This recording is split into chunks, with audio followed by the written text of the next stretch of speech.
Olá a todos, sejam bem-vindos mais uma vez aqui na aula do professor Jorge Formiga. Trouxe aqui uma continuação no estudo das funções vetoriais, em especial aqui as integrais delas, né? Na aula anterior eu falei sobre a derivada de funções vetoriais e a aula aqui é bem rápida, tá? Rápida porque o conceito é simples e a aplicação também é rápida. Não tem muito o que inventar não, tá bom? Mas qual é a motivação para isso? Bom, se temos trajetórias de partículas na sua parametrizada, como se determinar, por exemplo, o trabalho realizado por essa partícula ao se mover por cima dessa trajetória, né? Outra pergunta é como calcular a distância que o corpo, que a partícula fez seguindo essa trajetória. Então, no mínimo, essas duas motivações são extremamente importantes para entender a importância de calcular a integral de funções vetoriais, né? Quando queremos calcular determinadas distâncias de trajetórias ou até mesmo o trabalho realizado por essas partículas ao longo dessas trajetórias, tá bom? Enfim. Então, a ideia que está por trás, se eu tenho uma função paramétrica ou uma função vetorial, integrar essa função, a ideia que está por trás é a mesma usada lá em funções reais. A única diferença é que ao integrar você continua tendo um vetor como resposta. Lá seria um valor real. Então, se eu tenho aí em 3 dimensões, mas vale para 2 dimensões também, então a integral de um vetor, já vimos lá na integral de Riemann, que se fizermos isso para subdivisões de áreas, de área da base vezes a altura, né? Área da base vezes a altura, vou até colocar aqui a canetinha, área da base vezes a altura, né? Fazendo n divisões, essas divisões tenderem a infinito, então essa soma dessas áreas nos dava lá, através da integral de Riemann, o valor dessa área dada por essa integral. Pois bem, como o vetor é dividido aí em 3 componentes, formado por 3 componentes, significa que eu posso aplicar essa soma dessas aproximações em cada componente separadamente, né? Em I, em J e K. Se eu aplicar o limite aqui dentro de cada uma delas, né?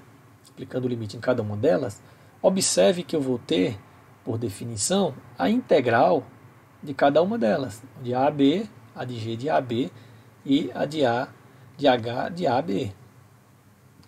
Ou seja, conclusão, se eu tenho uma função vetorial, né, integrando de A a determinado intervalo de A a B, em que minhas funções são contínuas, F, G e H são contínuas dentro desse intervalo, ok? Integrar esse vetor significa integrar cada componente desse. Integrar cada componente desse significa obtenho uma primitiva para ela e aplico a primitiva nos limites de integração.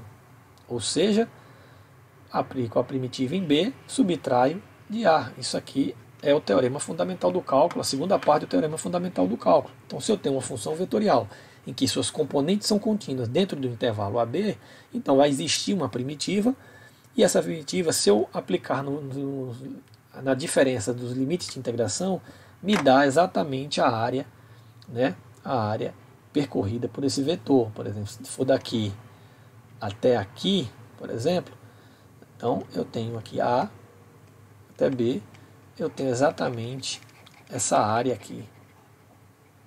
A mesma ideia vista lá para funções reais. Ok, gente?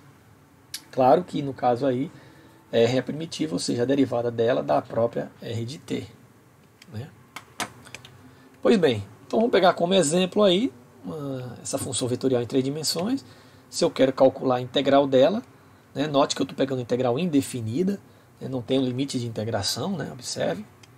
Então significa integrar separadamente cada componente. Então a integral de 2 cosseno de t é a integral do cosseno de t aí multiplicado por 2. Então a primitiva é o seno de t, né? Então na componente i, a integral do seno é menos cosseno. Então está aqui, porque a derivada do cosseno dá menos seno, com menos está aqui dá mais, volta para mais, tá vendo? E por último, a integral de 2t, aqui, né? t ao quadrado sobre 2, então, cortando com 2 aqui, sobra apenas t ao quadrado. Então essa daqui é a integral da minha função vetorial. E se for definida, né? Se eu definir a de 0 a 2π, ela é contínua de 0 a 2π, de 0 a π sobre 2? Sim, né? Cosseno é contínua de 0 a π sobre 2, seno é contínua, e 2t também é contínua. Ou melhor, desculpa, é verdade aqui, né? Que é o valor do r, tá? O valor do r. Ou seja, todas as componentes são contínuas de 0 a π sobre 2. Dessa forma, basta eu pegar a primitiva, que eu já obtive aqui em cima, né? E aplicar de 0 a π sobre 2. Ou seja, cada uma delas, de 0 a π sobre 2, de 0 a π sobre 2, de 0 a π sobre 2. Então, se eu aplicar aqui de 0 a π sobre 2, seno de π sobre 2 dá 1, né? E seno de 0 dá 0, então sobra 1 vezes 2, 2i. Menos, então cosseno de π sobre 2 dá 0, menos cosseno de 0 dá 1. Então vai ficar menos 1, com menos daqui fora, dá mais 1 em j. E por fim, vai ficar o π sobre 2 ao quadrado, menos 0, né? Menos 0, então sobra π sobre 2 ao quadrado, então π sobre 2 sobre 4. Está aqui o valor da integral da minha r de t definida do intervalo de 0 a π sobre 2. Então, gente, espero que tenham gostado. Falei que era uma aula rápida. Bons estudos, boa sorte e até a próxima, gente. Um abraço.